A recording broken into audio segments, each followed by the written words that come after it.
to shining sea. I need some help, everybody. Come on, everybody, listen.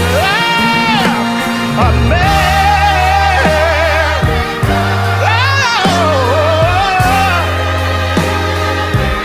God said,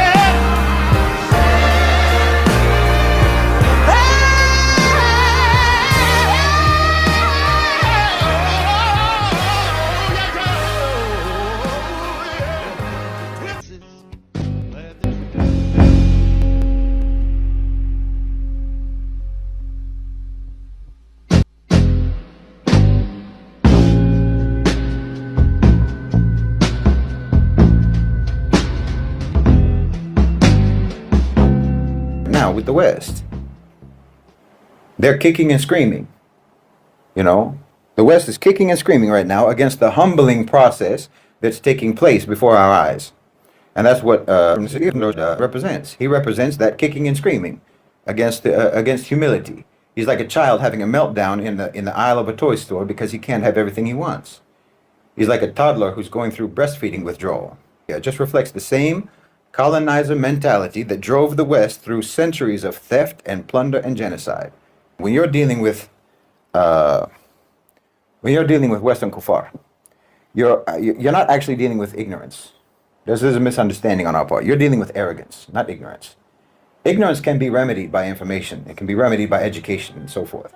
You can teach ignorant people, but you can't teach arrogant people. Arrogant people cannot learn. They can't learn anything until they've been humiliated.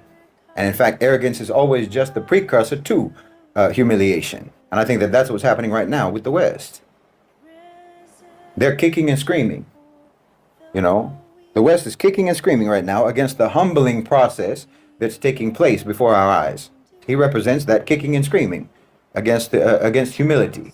He's like a child having a meltdown in the aisle of a toy store because he can't have everything he wants. He's like a toddler who's going through breastfeeding withdrawal. Well, let's talk about undeserved wealth, by all means. Let's talk about Europe.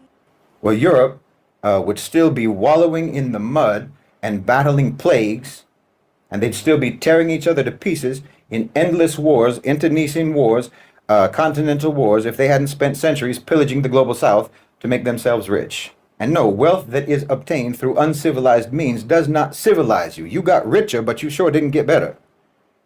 Your industrial revolution was built on the backs of stolen resources. You have to acknowledge that fact. It was built on stolen resources and enslaved labor. Cotton from India, sugar from the Caribbean, gold and diamonds from Africa, on and on. Entire continents were drained dry to fund Europe's prosperity, not to mention the misery that you inflicted on your own peasantry, on your own workers, creating one of the most ruthlessly classist societies in history. Even at that time, your fancy aristocrats were still defecating right where they stood, in their own palaces. I mean, you were so brutal to each other that your own people ran away from you and started America. That's how that started. They're trying to escape from you.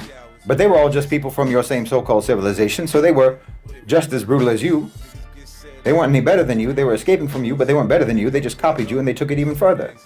I mean, America, land of the free, land of freedom and opportunity. Let's be real. There would be no America without the genocide of the indigenous people, without the theft of their land, and without the transatlantic slave trade. There would be nothing called America today without those heinous crimes. Is that wealth deserved? I live in the biggest house in the state of I mean, while we're on the topic of oil wealth, let's talk about that. America has recently become the world's biggest producer of oil. They're a net exporter of oil now. That's new because of the so-called shale revolution, the fracking and so on. Well, let's talk about America's deserved oil wealth, state by state, massacre by massacre, and theft by theft. Let's talk about Texas, Lone Star State. What do you see when you see a picture of the Texas oil fields? Pumping millions into the pockets of American oil companies. Well, I'll tell you what I see. I see indigenous genocide. That's what I see. Texas was home to the Comanche. It was home to the Apache. It was home to the Karankawa, the Native American tribes. Well, they were all displaced. They were all slaughtered, or they were infected with diseases by settlers. The U.S. Unilaterally annexed Texas after the Mexican-American War. which is just a war that was built on lies and greed, but that's a whole other topic. That's not wealth that's deserved. That's wealth that's soaked in blood. You can't deny that history. What about North Dakota? That's another fracking area. Same story. Broken treaties, stolen land, massacres like the Whitestone Massacre, systematic destruction of the Dakota, the Mandan tribes, while oil pipelines like the Dakota Access Pipeline desecrates what lands that those people hold sacred, violates indigenous sovereignty. Is that deserved wealth? No, it's theft. It's wealth by deception and violence. What about Oklahoma? You've heard of the Trail of Tears? The Death March, where thousands of Cherokee, thousands of Creek Indians, so-called Indians, and Seminole people, Native Americans, died. That wasn't just a tragedy, it was theft on an industrial scale. They forced Native Americans into Oklahoma, off of their original lands. They forced them into Oklahoma, and then they stole the land that they gave them when oil was discovered there. That's the real story of oil wealth in America, but I assume that that's all deserved.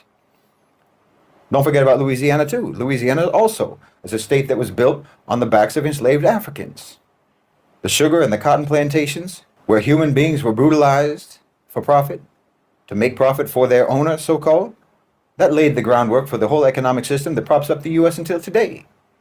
And then you have oil coming from Alaska. Well, Alaska was sold by Russia to America without any input from the indigenous peoples who lived there for millennia, only for them to then also be displaced when gold was discovered, when oil was discovered.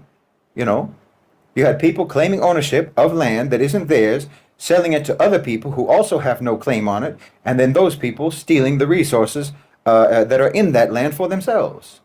And nobody cares about the indigenous people. Nobody cares about whose land it really is.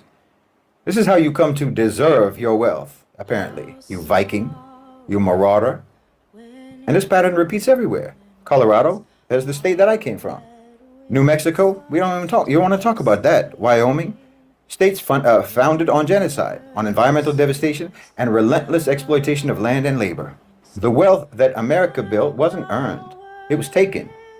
That's how they earned it. That's how they deserve it, apparently. Stole from the indigenous, from Africans, from Mexicans, from Chinese laborers, from Irish bonded servants, and factory workers who were treated like machines. But see, that's how they think. The extent to which you deserve something, especially wealth and prosperity, success, is determined by just how vicious you can be in acquiring it. And of course, it's determined by your own completely delusional sense of entitlement. You know, again, that's very Western, very European. This notion that somehow everything is supposed to be yours, everything is supposed to belong to you. You think that God accidentally put your wealth and your resources in other people's lands, and you just have to come over there to collect what is rightfully yours. It's been misplaced by God in other people's lands. Because look, in Saudi Arabia, oil exists under their land. It's theirs. They didn't colonize the world to get that oil. They didn't take it from anybody. They didn't wage any wars to get the oil that's underneath their land. They didn't commit genocide to get the oil that's underneath their land. They didn't enslave entire peoples so that they could claim the oil that's beneath their own land. That wealth came from natural resources which they inherited by Allah subhanahu wa ta'ala in their land, not from the misery of others. But the West can't fathom this. Why? Because their entire empire is built on the opposite principle.